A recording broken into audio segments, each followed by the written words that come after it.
안녕하세요, 김쿨입니다.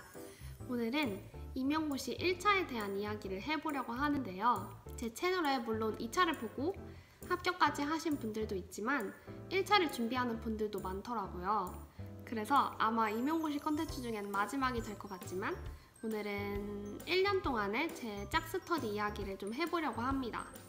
짝스터디에 대해서 먼저 설명을 하자면 본 스터디와는 다르게 2명이서 하는 스터디를 이야기를 하는데요. 본스 내에서 구하기도 하고 그냥 마음 맞는 친구를 구하기도 합니다.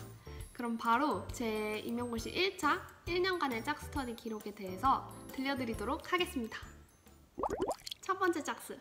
저는 3월 6일부터 즉 개강하는 주부터 성취기준 쌓기를 시작을 했는데요. 주 2회로 시작을 해서 여름방학부터는 매일매일 진행을 했습니다. 쌓기라는 건 아시는 분들도 있을 테지만 첫째 날엔 1개, 둘째 날엔 어제 한 거 플러스 1개, 셋째 날엔 첫째 날, 둘째 날 한 거에 1개 이렇게 해서 쌓기로 계속 진행해 나가는 건데요. 과목마다 적당한 양을 정해서 진행을 했습니다.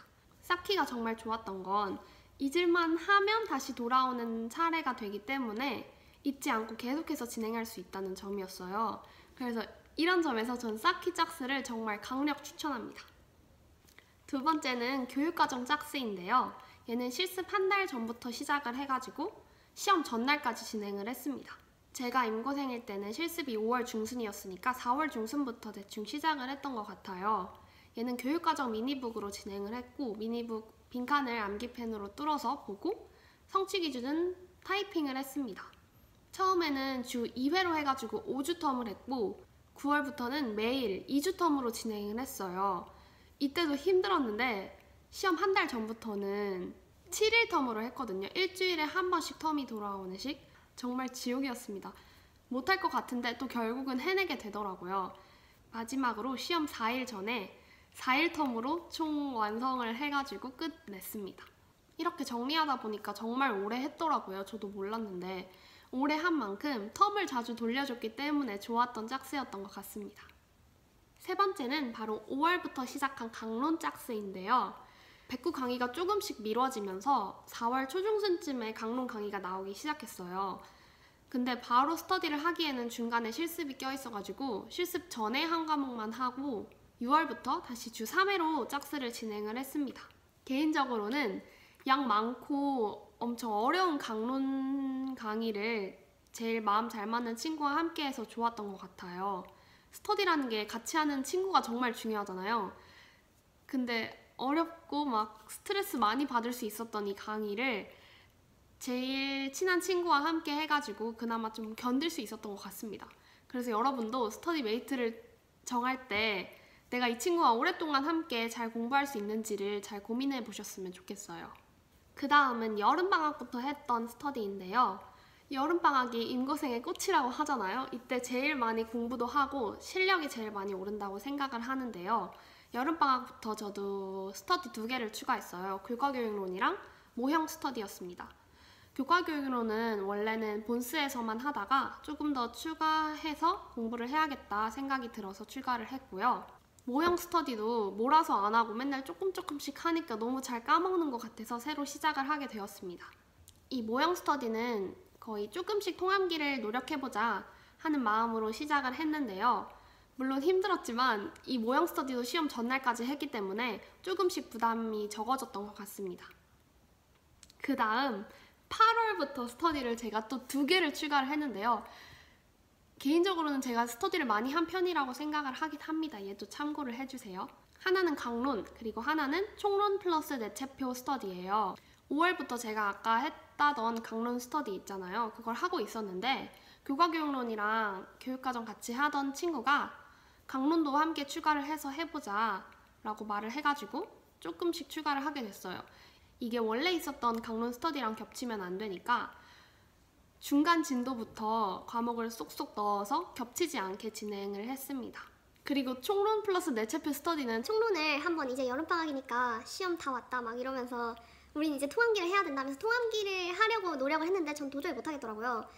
그래서 엄청 많이 쳐줘서 3페이지, 4페이지 정도 하고 그냥 포기하고 저는 그냥 마지막까지 큰 빈칸으로 뚫어서 봤습니다. 8월 중순부터 제가 교과경론 백지 스터디도 추가를 했는데요. 정말 많이 했죠? 얘도 정말 강력 추천하는데 어떻게 하는지 설명을 드리자면 일단 전 하루에 공부를 다 끝내고 나서 11시나 11시 반쯤에 기숙사 1층에서 만났어요. 얘는 그냥 사람에 따라서 아침에 해도 됩니다. 암튼 만나기 전까지 뭘 해오냐면 그냥 A4 용지나 종이에 오늘 해당하는 범위에 대해 자기가 아는 것들을 다 쓰고 채점까지 해옵니다. 다 쓴 종이를 서로 바꿔보면 지금까지 같이 스터디를 하지 않았기 때문에 지금까지 봤던 범위가 다를 수 있어요. 그래가지고 서로 몰랐던 정보도 얻을 수 있고 정말 유익했던 스터디였습니다. 그리고 교과경론 내가 백지에다 다 쓰기 때문에 내가 뭘 알고 뭘 모르는지 어떤 걸 헷갈려 하는지 등을 조금 더 깊게 자세하게 알 수 있었어요. 추천합니다. 드디어 마지막 스터디는 제가 했던 생활 스터디인데요. 10월 그러니까 시험 한 달 전부터 시작했던 스터디예요. 바로 아침 6시 40분에 만나서 도서관 가기 프로젝트였습니다.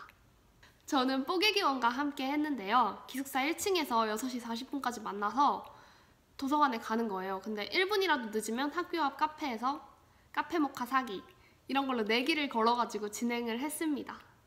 이렇게 도서관에 일찍 가면 진짜 사람도 거의 없고 조용해가지고 오히려 더 공부가 잘 되는 느낌이었어요. 그리고 딱 그 열람실에 내가 제일 먼저 불을 켤 때 그 약간 뿌듯함과 짜릿함이랄까? 저는 이런 게 너무 좋아서 동기부여를 받는데 정말 좋았던 것 같아요. 저처럼 지속적인 동기부여가 필요한 분들께 정말 핵 추천하는 스터디입니다. 이러다가 다들 도서관 앞에서 6시 40분에 만나는 건 아니겠죠? 여기까지 제 1년간의 짝스 기록을 보여드렸어요.